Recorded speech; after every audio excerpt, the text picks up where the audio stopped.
Welcome to you at MED N2T educational channel. Dear students, we are studying respiratory organ. हम लोग respiratory systems की बात study कर रहे हैं और रेस्पिरेटरी सिस्टम्स में अभी तक एयर नोज से इंटर किया और वो ट्रैकिया से होता हुआ ब्रोंकी तक आया। ठीक है, ब्रोंकी तक आया। अब ब्रोंकी से आगे ब्रोंक्यूल्स भी हम पढ़ लिए थे। अब ब्रोंकी से एयर लंग्स में इंटर करेगा। तो पहले लंग्स क्या है? Lungs are a pair of spongy air filled organ located on either side of heart in thorax in rib cage. Lungs spongy air filled organ है जो रिब केज में दोनों साइड में सिचुएटेड होता है। पेयर ऑफ लंग्स है। ठीक है, लंग्स एक स्पॉन्जी ऑर्गन है, स्पॉन्जी एयर फिल्ड ऑर्गन है जो हमारे बॉडी में हार्ट के ऊपरी हिस्से में रिब केज के अंदर प्रोटेक्टेड रहता है। तो एक ये पॉइंट देख लीजिए कि lung are air filled spongy organ, air filled spongy organ. Lungs are enclosed in rib cage. ये रिब केज में इनक्लोज्ड होता है, यानी ये प्रोटेक्टेड होता है। इनक्लोज मीन्स या कह सकते हैं it is protected by rib cage. Lungs की कुछ डायमेंशंस की बात करते हैं, फीचर्स की बात करते हैं। तो इसकी वॉल्यूम ऑफ लंग्स की अगर बात करते हैं तो वॉल्यूम चाइल्ड्स की लंग्स की वॉल्यूम 250 मिलीलीटर होता है, जबकि एडल्ट लंग्स लगभग 1 लीटर का होता है। एडल्ट लंग्स की अगर बात करते हैं तो ये 6000 ml। चाइल्ड्स के लंग्स की वॉल्यूम 250 ml और एडल्ट की वॉल्यूम 6000 मिलीलीटर होती है। इतना एयर उसकी कैपेसिटी होती है, एयर रिटेनिंग कैपेसिटी होती है। लंग्स की अगर वेट की बात करते हैं तो adult lung, weight of adult lung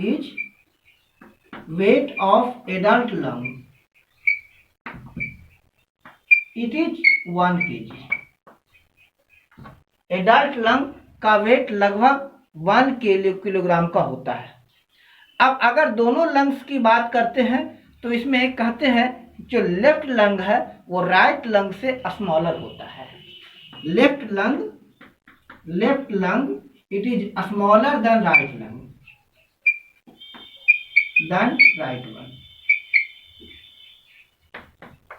left lung right lung से स्मॉलर होता है। लंग्स फंक्शन क्या करता है? It involve in exchange of gases between surrounding and body. Lungs involve in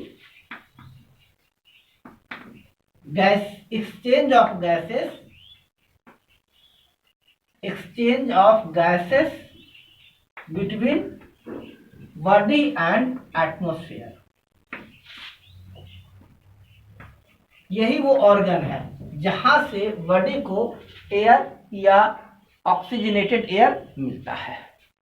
lungs की सरफेस एरिया की बात करते हैं। Total surface area of lungs, surface area of lung, each lung की बात हो रही है, of lung is 70 square metre. Lung का सरफेस एरिया 70 स्क्वायर मीटर है। लंग्स की अगर बात करते हैं तो lungs are highly permeable to gases.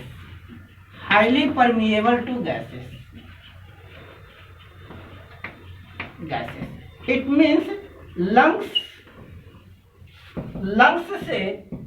की जो मेम्ब्रेन है, लंग्स के मेम्ब्रेन से गैसेस बड़े ही आसानी से आर पार जा सकते हैं।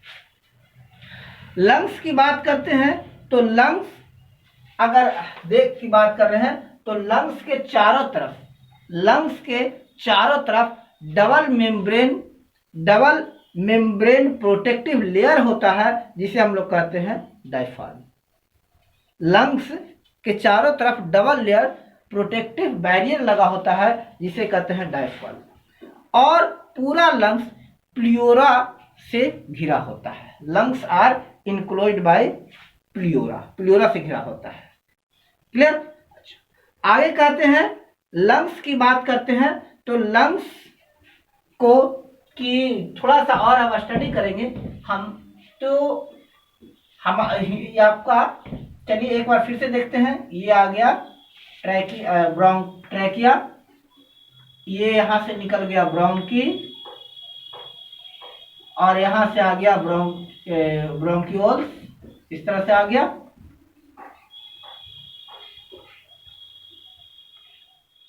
और यहां से ये आ गया लंग्स, ये लंग्स है आपका। लंग्स की अगर देखिए ये आपका लेफ्ट लंग हो गया और ये राइट लंग हो गया, ये आपका दोनों लंग्स हो गया।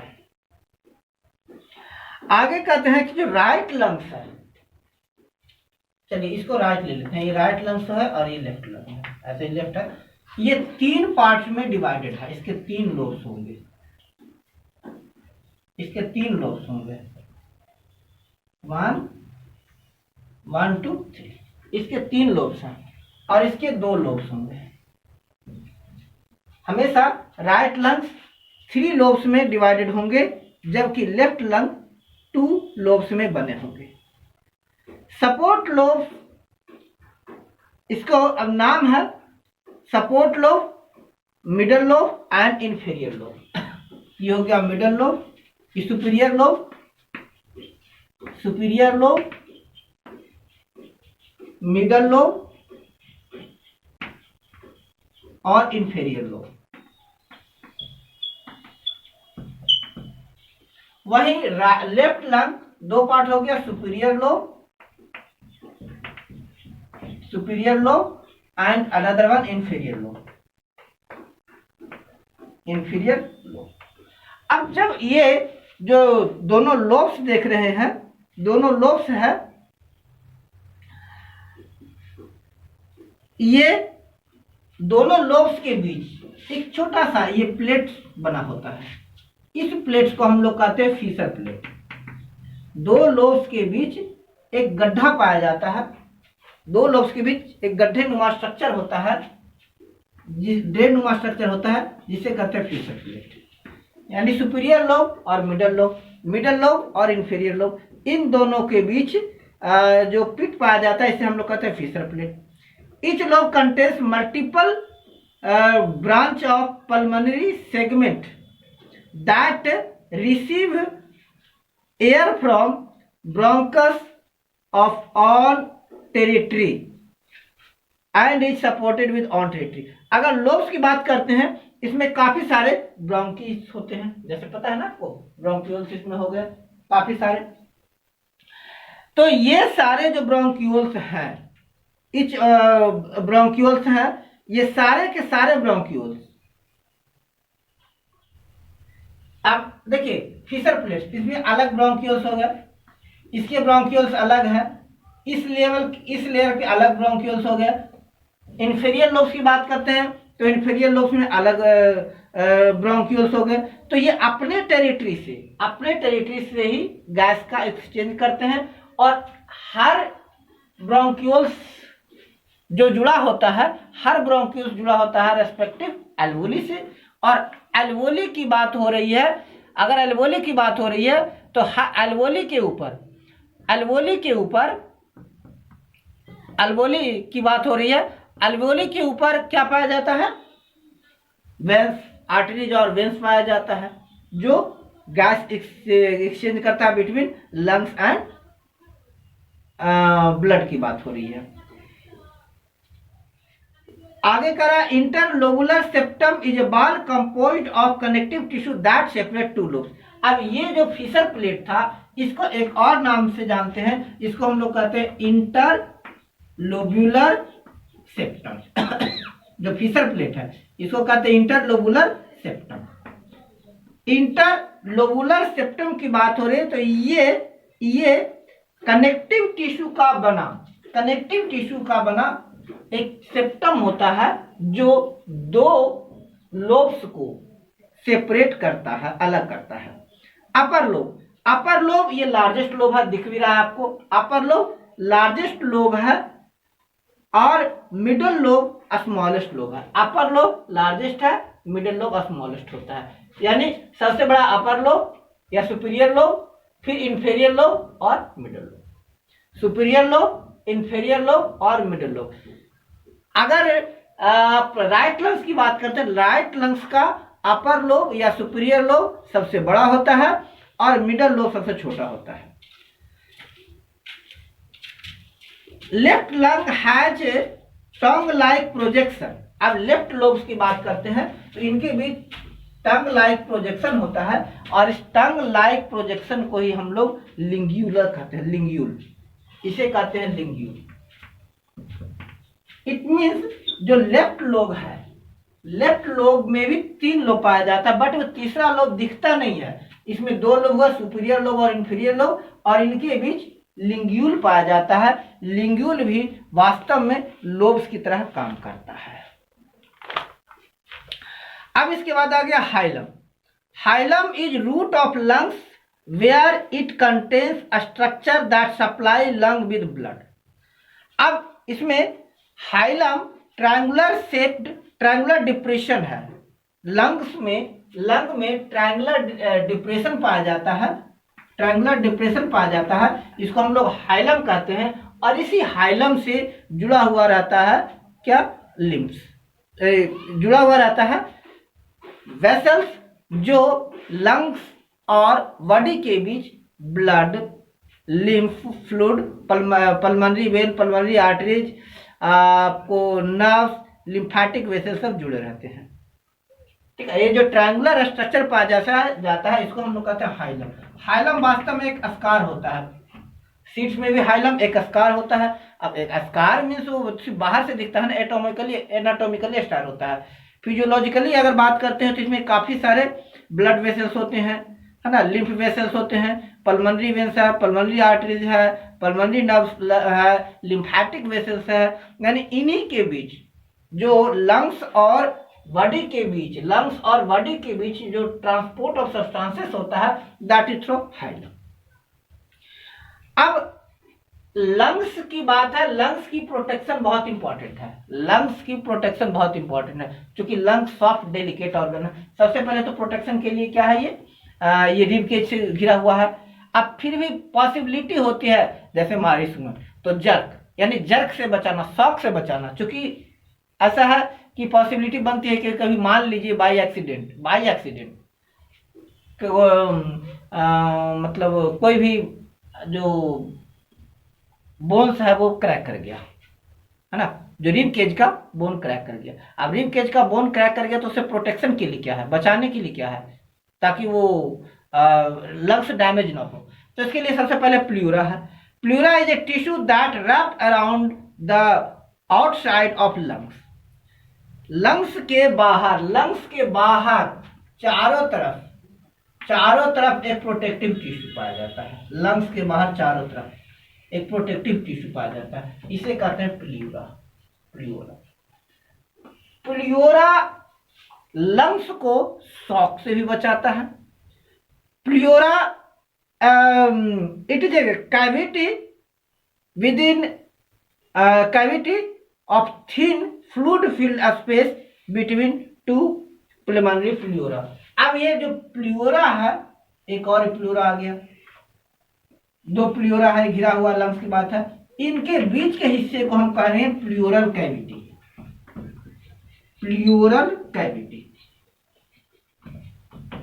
लंग्स 2 लेयर कैविटी से घिरा होता है, 2 लेवल प्लूरा कैविटी से घिरा होता है, जिसे कहते हैं प्लूरा। और प्लूरा के बीच का स्पेस प्लूरल कैविटी कहते हैं। प्लूरल कैविटी में प्लूरल फ्लूइड भरा होता है, प्लूरल फ्लूइड भरा होता है। प्लूरल फ्लूइड शॉक एब्जॉर्बर का काम करता है, प्लूरल फ्लूइड शॉक एब्जॉर्बर का भी काम करता है। साथ ही साथ प्लूरल फ्लूइड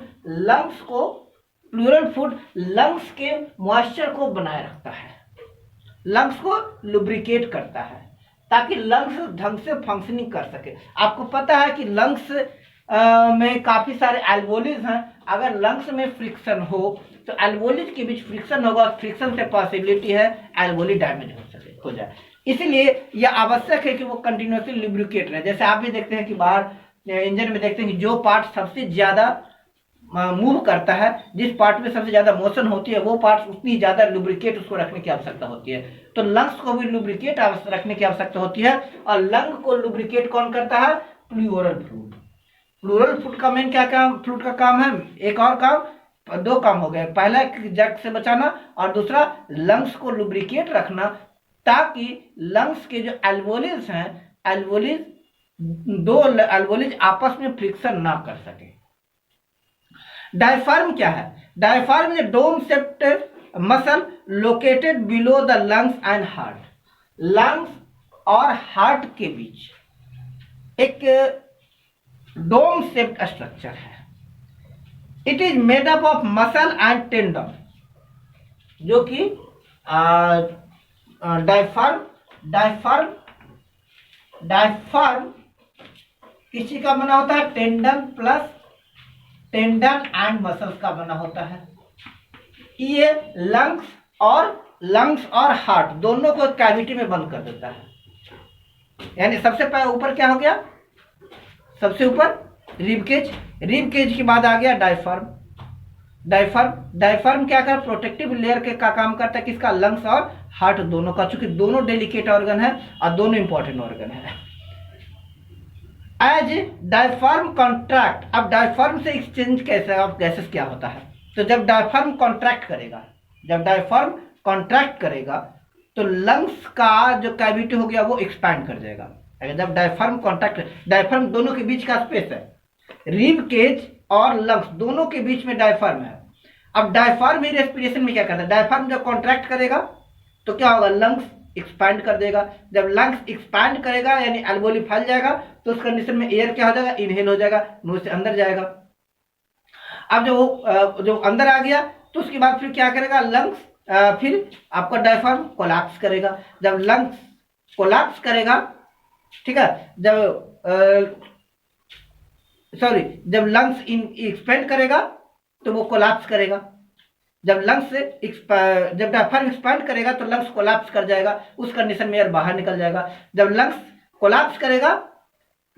डायफ्राम कोलैप्स करेगा तो लंग्स एक्सपैंड करेगा। यानी इस तरह से करते हैं डायफ्राम कंटिन्यूअसली कोलैप्स और एक्सपैंड कर लंग्स को मूव कराता है सो दैट रेस्पिरेशन कंटिन्यू होता रहे।